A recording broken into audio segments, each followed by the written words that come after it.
আগে প্লেনের ভাড়া ছিল হজে 1,97,000। আমি 4 বার বিমানের অফিসারদের সাথে বসে এটা 1,67,000 নামিয়ে এনেছে। এবং গত সপ্তাহে সৌদি আরবের হজ ও উমরা মন্ত্রীর সাথে দেখা করেছে।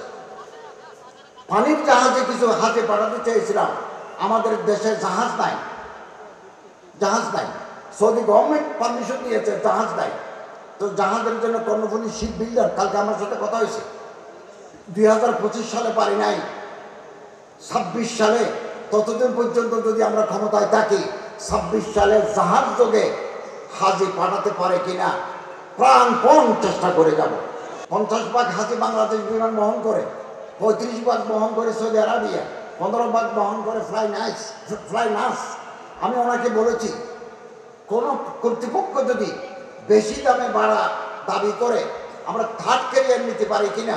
তিনি আমাকে বলেছেন, আপনি লিখিতভাবে আমার চিঠি দেন, এটা যদি পাই বাংলাদেশ বিমান অথবা আর কেউ যদি ভাড়া বেশি চায়, আমি আমিরাটস ভাড়া করব, আমি কাতার এয়ারওয়েজ ভাড়া করব এবং গালফ এয়ার ভাড়া করব। আমার দেশের হাজিরা যাতে কম পয়সায় হোস্ট করতে পারে, আমি অত্যন্ত সচেতন। আমার মন্ত্রণালয়ের অধীনে যদি কেউ ঘুষ খায়, আপনি যদি প্রমাণ দিতে পারেন, আমি তাকে সাসপেন্ড করে দেব। আমি এটা স্পষ্ট করে বলেছি। আলহামদুলিল্লাহ, আমি আমার মন্ত্রণালয়ের অধীনে যত ডিপার্টমেন্ট আছে, খুব নেককার, পরহেজগার, আল্লাহর বলি, দিনদার লোকদেরকে আমি মনোনয়ন দিয়েছি।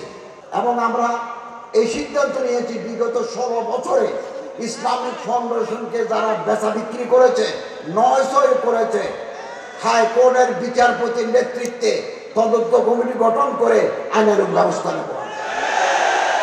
একমাত্র আমরা আল্লাহকে ভয় করি, আল্লাহর রহমত কামনা করি। এদেশের তৌহিদি জনতা আমাদের সাথে আছে, এটাই আমাদের শক্তি। ইনশাআল্লাহ আজিজ পরামর্শ দেবেন।